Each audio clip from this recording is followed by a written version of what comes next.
बहुचतुराननाय नमः कुमारब्रह्मचारिणे नमः रत्नकुण्डलदीप्तमते नमः चञ्चलज्वालसन्नब्धलम्बमानसिकोज्ज्वलाय नमः गन्धर्वतत्त्वज्ञानाय नमः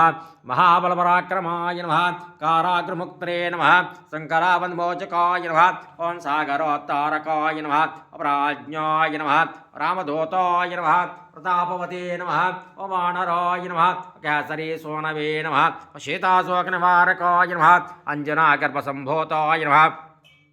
ओं भालार्कसदृशनाननाय नमः भीष्मप्रीकराय नमः दशग्रीवक्लान्तकाय नमः लक्ष्मणप्राणदात्रे नमः वज्रगायाय नमः महाद्भुताय नमः वचिरञ्जीवने नमः रामभक्ताय नमः दैत्यकारघातकाय नमः अक्षहन्त्रे नमः काञ्चनाभाय नमः पञ्चवक्त्राय नमः महातपसे नमः लङ्किनी वञ्जनाय नमः श्रीमते नमः सिंहिकाप्राणभञ्जनाय नमः गन्धमादरशैलस्थाय नमः